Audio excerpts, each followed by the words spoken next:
People born in a Christian family, the children born, what is their fault that they are destined to hellfire? No.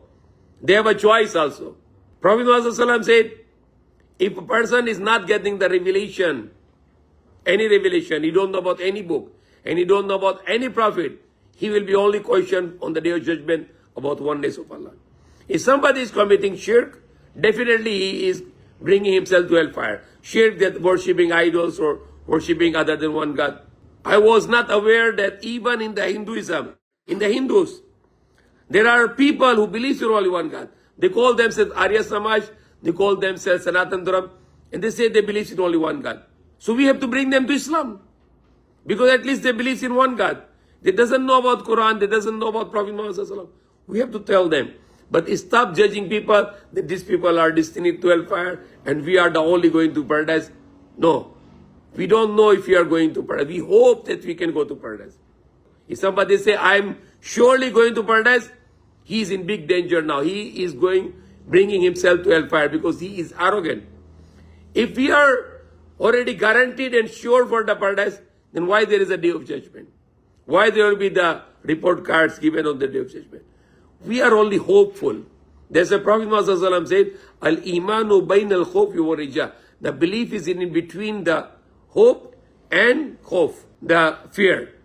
We are fearing that Allah will throw us in hellfire. We are hoping to Allah that Allah, we are obeying you. We hope that you can bring us to paradise. But we are sometimes disobeying Allah. We have so many done wrong things in our life. So we are begging Allah to forgive us. And Allah like people who are humble in front of Him. And Allah doesn't like the people who are arrogant in front of Him.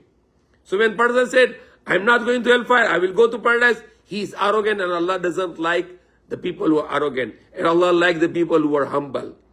So all the people of the world, they have a chance to go to paradise, and all the people of the world, they have a danger to go to hellfire.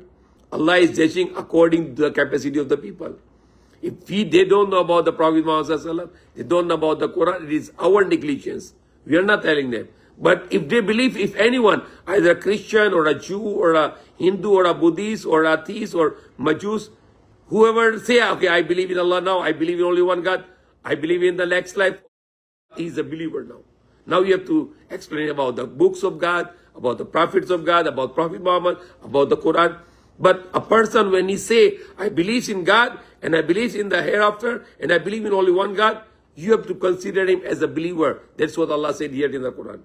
Surely those who believe, and those who are Jews, and those who are Christians, and those who are Sabiin, the Majus, whoever believe in Allah and the last day, وَعَمِلَ الصَّالِحَاتِ, and do the good works, فَلَهُمْ أَجْرٌ مِنْ رَبِّهِمْ, they have their reward from their Lord.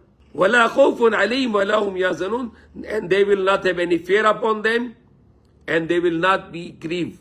They will not be sad. They will have no sadness.